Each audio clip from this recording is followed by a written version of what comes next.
As an early childhood teacher, I believe that play is not a break from learning, but it is the most powerful way children make sense of the world. Through play, children build relationships, explore possibilities, test boundaries, and express their thinking in ways that are deeply social.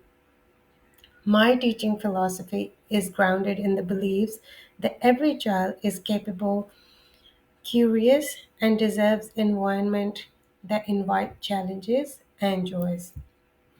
I see children as competent meaning makers who bring cultural knowledge, interests, and identities to every learning encounter. Learning doesn't occur through transmission, but it happens through interaction with people, materials, and ideas. Drawing on Gibson's affordance theory, I understand that environments are not neutral, they either open or resist opportunities for learning. My role is to design a space that speak to children, offering a range of materials and possibilities that encourage experimentation, imaginations, and collaborations.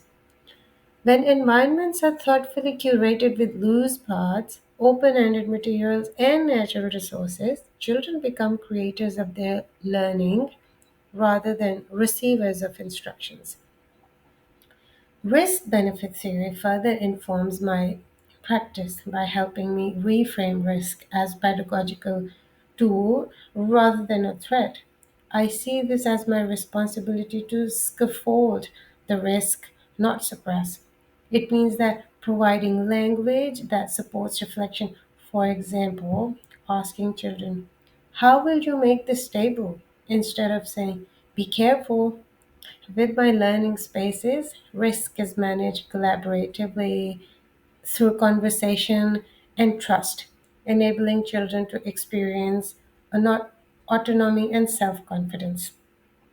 At the same time, I also recognize that ideas about safe and appropriate play are socially constructed.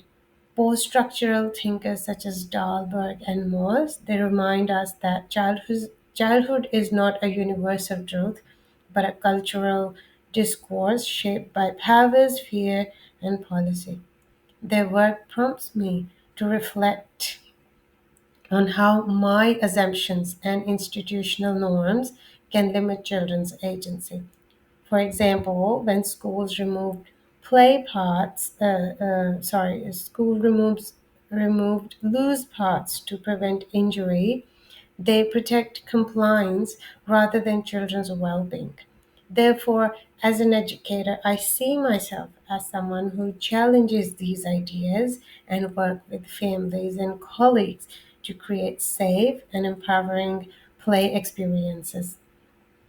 Equity and social justice are also central to my professional identity. In line with early years learning frameworks and national quality standards, I aim to create inclusive environments that honor First Nations perspectives, gender diversity, and diverse family structures. Loose parts play is especially inclusive because um, it doesn't require a shared language or predominant skill. Every child can enter the play in their own way, and through culturally responsive resources and shared storytelling, I seek to ensure that all children see their own worlds reflected in the curriculum.